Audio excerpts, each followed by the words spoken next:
La plupart des vidéos sur l'organisation à la japonaise vous disent ce que font les Japonais. Celle-ci est différente car le vrai secret ne réside pas dans leurs habitudes, mais dans ce qu'ils refusent de faire. Les choses que les Japonais ne font jamais chez eux sont si contre-intuitives que lorsque la plupart des Occidentaux les entendent, leur première réaction est l'incrédulité. Ils ne font jamais ce que vous faites tous les jours sans même y penser. Et c'est exactement pour cela que leur maison dégage cette atmosphère si particulière. Aujourd'hui, je vous révèle 15 choses que les Japonais ne font jamais chez eux et pourquoi arrêter ces habitudes transformera votre espace plus rapidement que n'importe quelle astuce d'organisation. Restez jusqu'à la fin car le numéro 2 changera complètement votre façon de voir votre maison. Top 15. Ils ne gardent jamais leurs chaussures à l'intérieur. Celle-ci, vous la connaissez peut-être déjà, mais la plupart des gens n'en comprennent pas la véritable raison. Oui, les chaussures apportent de la saleté à l'intérieur. C'est évident. Mais les Japonais ne portent jamais de chaussures à l'intérieur pour une raison plus profonde. C'est une frontière psychologique. Au moment où les chaussures sont retirées au Genkan, l'entrée, l'esprit bascule. Le monde extérieur s'arrête. Le monde de la maison commence. Le stress du trajet, la tension du travail, l'énergie des rues bondées, tout est laissé à la porte. Littéralement. Les maisons occidentales n'ont pas une telle frontière. Vous entrez avec tout ce qui est encore attaché à vous, physiquement et mentalement. Le résultat, votre maison ne semble jamais vraiment séparée du chaos extérieur, parce qu'elle ne l'est pas. Les chaussures ne sont pas le problème. La frontière l'est. Ce qu'il faut arrêter de faire, marchez dans votre maison sans enlever vos chaussures. Même si vos sols n'ont pas l'air sales, votre esprit n'obtient pas la réinitialisation dont il a besoin. Créez une zone pour les chaussures. Enlevez-les à chaque fois. Laissez votre maison être un endroit différent de partout ailleurs. Top 14. Ils ne laissent jamais traîner la vaisselle. Dans les foyers japonais, une assiette laissée dans l'évier est véritablement inhabituelle.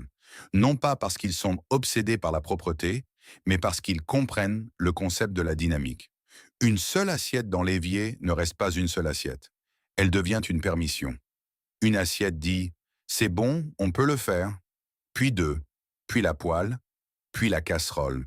Les maisons japonaises interrompent ce cycle de permission à la source. Chaque plat est traité immédiatement. Lavé, séché, remis à sa place. Pas de trempage, pas plus tard, pas après cet épisode. L'habitude ne concerne pas la vaisselle. Il s'agit de ne jamais laisser exister la première exception. Car une fois que la première exception vit dans votre évier, la seconde est presque automatique. Ce qu'il faut arrêter de faire, utiliser l'évier comme rangement temporaire. Il n'y a pas de « je le ferai plus tard » dans la culture culinaire japonaise. Plus tard n'existe pas. Maintenant, oui. Top 13, ils n'achètent jamais de rangement avant de désencombrer. C'est l'une des erreurs les plus coûteuses que les foyers occidentaux commettent à plusieurs reprises. Lorsqu'un espace semble chaotique, l'instinct est d'acheter plus de boîtes, plus de bacs, plus d'organisateurs. Les Japonais ne font jamais cela car ils comprennent qu'acheter des rangements avant de désencombrer revient simplement à rendre le désordre plus organisé. Vous ne résolvez pas le problème, vous le décorez. La séquence japonaise est toujours de réduire d'abord, d'organiser ensuite. Vous retirez tout de l'espace. Vous vous séparez de ce qui ne sert pas votre vie actuelle. Vous voyez ce qui reste réellement. Ensuite, et seulement ensuite, vous trouvez des solutions de rangement adaptées à la réalité. La plupart des maisons occidentales ont plus de produits de rangement que n'importe quelle maison japonaise n'en aurait jamais besoin. Et elles sont toujours chaotiques parce que le contenu n'a jamais été traité, juste mieux contenu. Ce qu'il faut arrêter de faire, acheter des produits d'organisation comme première réponse au désordre. Le produit n'est pas la solution, la réduction l'est. Le rangement vient en dernier. Top 12. Ils ne gardent jamais les choses au casso. Au cas où est l'expression la plus coûteuse de la langue anglaise lorsqu'il s'agit d'organisation de la maison. Au cas où j'en aurais besoin un jour. Au cas où quelqu'un viendrait nous rendre visite et en voudrait un. Au cas où je reprendrais ce passe-temps. Le minimalisme japonais a une réponse spécifique au cas où. Si vous n'en avez pas eu besoin au cours des 90 derniers jours, le cas ne s'est pas présenté. Il ne se présentera probablement pas. Et si c'est le cas, vous vous en occuperez à ce moment-là. Cette philosophie est ancrée dans la confiance. La confiance que les problèmes futurs pourront être résolus par le futur vous, sans surcharger votre maison actuelle avec des solutions à des problèmes qui n'existent pas encore. Les maisons japonaises sont épurées car elles ne contiennent que ce que la vie actuelle utilise réellement. La pile des au cas où est toujours la chose la plus lourde dans n'importe quelle maison occidentale et elle est presque toujours inutile. Ce qu'il faut arrêter de faire, garder quoi que ce soit dont la justification principale est un scénario futur hypothétique. Si cela ne sert pas maintenant, cela ne mérite pas de prendre de la place maintenant. Top 11. Ils n'ont jamais de surface sans but. Dans les maisons occidentales, les surfaces existent et ensuite les choses s'y accumulent.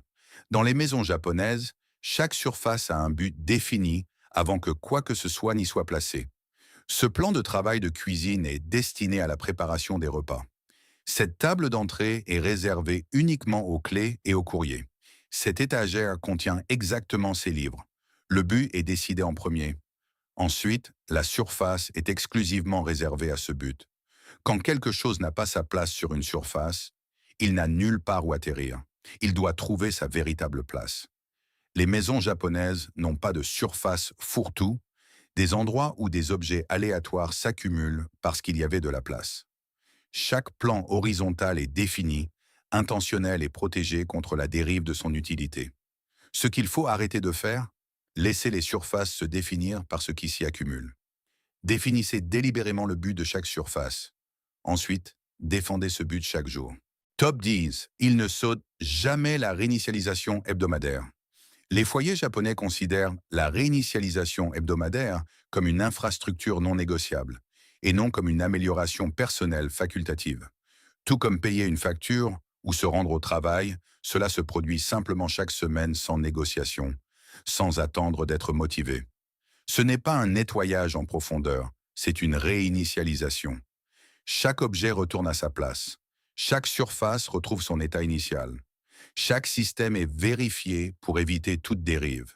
Cela prend 20 à 30 minutes lorsque c'est fait régulièrement. Cela prend 4 heures lorsqu'on le saute pendant 3 semaines.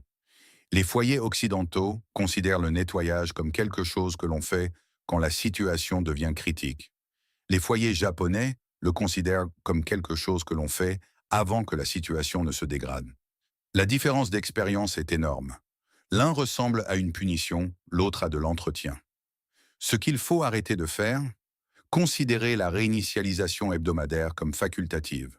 Planifiez-la, à la même heure chaque semaine, sans négociation. Ce n'est pas du nettoyage neuf. Top 9. Ils ne stockent jamais des choses qu'ils ne respectent pas. Celle-ci semble étrange jusqu'à ce qu'on y réfléchisse. La culture japonaise voue un profond respect aux objets, à l'artisanat qui les a créés, à la fonction qu'ils remplissent, au rôle qu'ils jouent dans la vie quotidienne. Par conséquent, les Japonais ne gardent pas les choses qu'ils ne respectent pas sincèrement. Les objets cassés, usés jusqu'à la corde ou tout simplement non valorisés ne sont pas stockés. Ils sont libérés. Les foyers occidentaux sont remplis d'objets conservés par culpabilité, par obligation ou par le vague malaise de s'en débarrasser.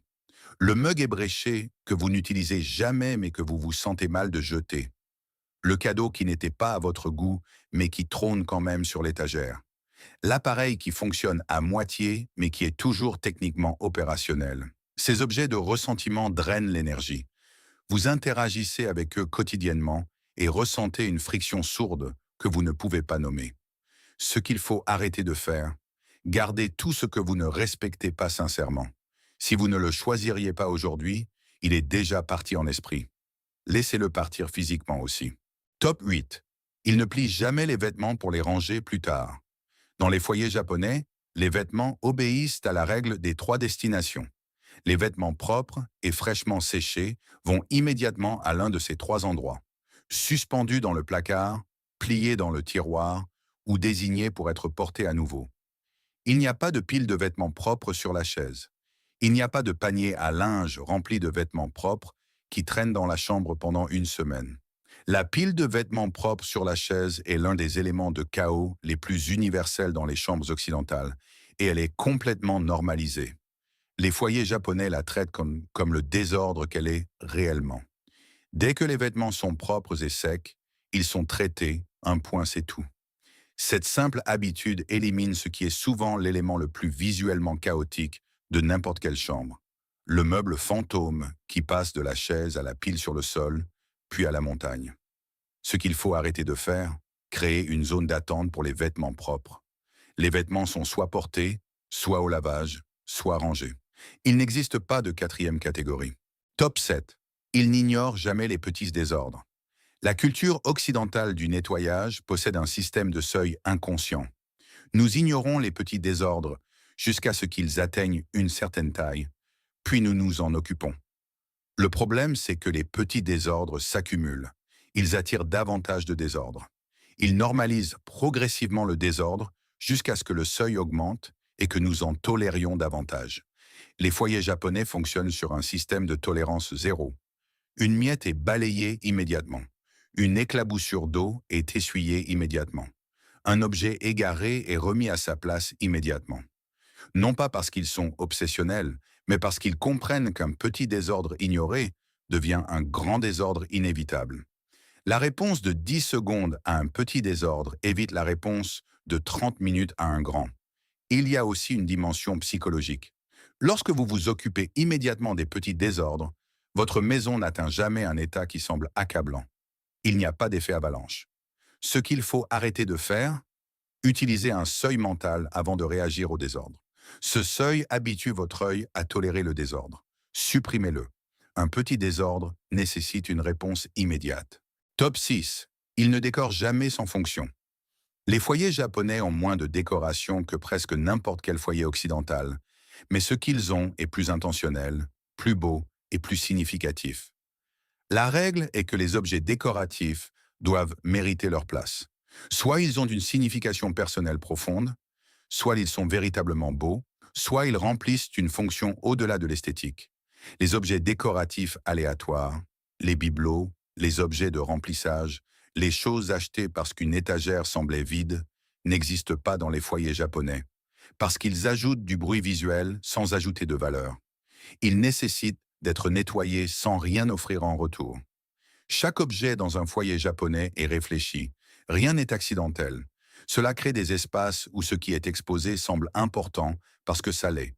Il n'y a pas de bruit de fond d'objets dénués de sens qui dilue les choses qui comptent. Ce qu'il faut arrêter de faire, remplir les espaces vides par réflexe. L'espace vide n'est pas un problème à résoudre.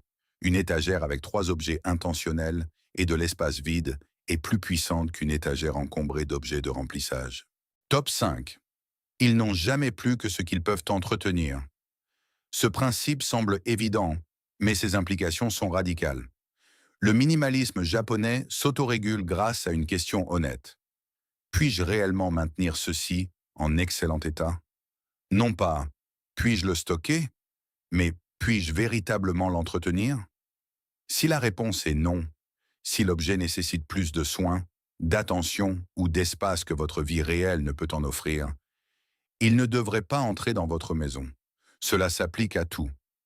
Les vêtements que vous ne pouvez pas laver à la main correctement, les plantes que vous n'arroserez pas régulièrement, l'équipement de cuisine trop complexe à nettoyer fréquemment, les meubles trop grands pour que l'espace reste confortable.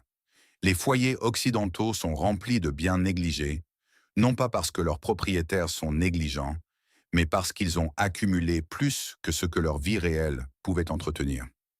Les foyers japonais ont moins, mais ce qu'ils ont est en parfait état car le volume correspond à la capacité d'entretien. Ce qu'il faut arrêter de faire, acquérir des choses en se basant sur un entretien idéalisé. Concentrez-vous sur qui vous êtes réellement, avec le temps et l'énergie dont vous disposez concrètement. Top 4. Ils ne laissent jamais traîner les ordures. Au Japon, les ordures n'ont qu'une seule direction, dehors. Pas vers une pile qui s'agrandit dans un coin, pas vers une poubelle qui déborde et qui doit être sortie, juste dehors. Les foyers japonais sont méticuleux quant à l'élimination des déchets, non seulement pour des raisons de propreté, mais aussi pour ce que représentent les ordures qui traînent. Les déchets non traités sont de l'énergie stagnante. C'est la manifestation physique des choses dont vous ne vous êtes pas occupé. Le sac qui doit être sorti, les boîtes qui doivent être pliées, le recyclage qui doit être trié. Lorsque ces choses s'accumulent, Elle crée un stress de fond de faible intensité qui s'accumule sans être consciemment identifié. Les foyers japonais traitent les déchets au fur et à mesure qu'ils sont générés. Les ordures vont dans la poubelle est sortie à l'heure prévue. Pas d'accumulation, pas de traînage. Ce qu'il faut arrêter de faire, laisser les poubelles déborder ou les sacs attendre. Dès l'instant où quelque chose est identifié comme un déchet, son voyage vers l'extérieur commence. Pas de salle d'attente pour les déchets. Top 3, il ne range jamais uniquement par catégorie. La plupart des systèmes d'organisation occidentaux échouent pour une raison. Ils organisent par catégorie sans tenir compte de la fréquence. Tout est trié, les articles de cuisine ici, le matériel de bricolage là, les vêtements par type. Mais si les objets utilisés quotidiennement se trouvent au même endroit que ceux utilisés annuellement, le système crée des frictions tous les jours. L'organisation japonaise ajoute une deuxième dimension, la hiérarchie d'accès. Les objets du quotidien se trouvent à hauteur des yeux, à portée de main, avec un accès sans aucune friction. Les objets hebdomadaires sont un peu plus éloignés. Les objets mensuels nécessitent un effort pour y accéder. Les objets rarement utilisés sont archivés. Vous n'avez jamais à déplacer vos ustensiles à café quotidien pour atteindre vos ustensiles à café quotidien. Vous ne fouillez jamais derrière les décorations de Noël pour atteindre vos assiettes de tous les jours. La fréquence d'accès détermine toujours l'emplacement. Ce qu'il faut arrêter de faire, organiser purement par catégorie, réorganiser en combinant catégorie et fréquence. La vie quotidienne devrait exiger un accès sans obstacle aux articles de la vie quotidienne. Top 2. Ils ne traitent jamais leur maison comme un espace de stockage. C'est ce point qui change tout. La culture occidentale a discrètement redéfini la maison comme un endroit pour stocker des possessions parmi lesquelles vous vivez occasionnellement. La culture japonaise maintient une définition complètement différente. La maison est l'endroit où vous vivez. Les possessions sont ce qui sert cette vie. La distinction semble subtile, mais elle est fondamentale. Lorsque la maison est un espace de stockage, vous vous adaptez à vos possessions. Vous faites avec. Vous les gérez, vous les organisez. Vous vous sentez coupable à leur sujet. Lorsque les possessions servent à vivre, vous les évaluez différemment. Est-ce que cela rend ma maison plus agréable à vivre? Est-ce que cela soutient la façon dont je veux réellement exister dans cet espace? Si oui, cela mérite sa place. Sinon, cela n'a pas sa place, peu importe le coût, les sentiments ou le « au cas où ». Les maisons japonaises sont conçues pour vivre. Chaque mètre carré sert l'expérience humaine de l'espace. Les maisons occidentales sont souvent conçues pour contenir autant que possible et organiser le reste. Ce qu'il faut arrêter de faire, vous adapter à vos possessions. Vos possessions doivent s'adapter à votre vie et non l'inverse. Évaluez tout à travers ce prisme. Top 1. Ils ne séparent jamais leur maison de leur identité. Chaque habitude de cette liste est un comportement, mais celle-ci est quelque chose de plus profond. Les Japonais ne gardent pas leur maison propre parce qu'ils suivent des règles. Ils gardent leur maison ainsi en raison de ce qu'ils sont. Dans la culture japonaise, votre maison est une expression directe de votre état intérieur. Pas de la décoration, pas un statut, un état intérieur. Une maison encombrée n'est pas seulement peu pratique. Elle reflète un esprit encombré. Un espace chaotique n'est pas seulement difficile à nettoyer. Il reflète un chaos interne. Cela signifie que l'entretien d'une maison n'est pas une tâche que vous accomplissez. C'est une expression de la personne que vous choisissez d'être. Lorsque l'ordre est une identité, et non une discipline, une habitude ou une routine, l'entretien devient automatique. Vous ne luttez pas contre vous-même pour garder votre maison propre. Pas plus que vous ne luttez contre vous-même pour parler votre langue maternelle. C'est simplement ce que vous êtes. Les personnes qui ont le plus de mal avec l'organisation de leur maison luttent contre leur environnement. Les personnes qui entretiennent des maisons sans effort ont cessé de lutter. Elles se sont alignées. Ce qu'il faut arrêter de faire, traiter l'entretien de la maison comme une discipline externe qui vous est imposée. Faites-en une identité interne qui s'exprime à travers vous. Dès l'instant où votre maison devient le reflet de qui vous êtes, plutôt qu'un problème que vous gérez, tout change. Ce n'est pas une astuce de nettoyage, c'est une façon d'être différente. 15 choses que les Japonais ne font jamais. Pas 15 choses à ajouter à votre vie, mais 15 choses à en retirer. Parce que le secret japonais n'a jamais été d'en faire plus. Il a toujours été d'arrêter les choses qui créent le problème en premier lieu. Choisissez-en une dans cette liste. Juste une.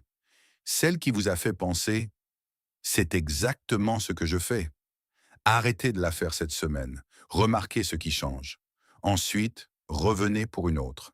Si ces principes ont changé votre façon de voir votre espace de vie, veuillez vous abonner et aimer cette vidéo.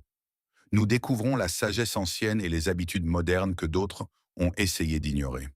Cultivons un avenir meilleur pour votre maison. Le prochain trésor de connaissances sera ouvert très bientôt.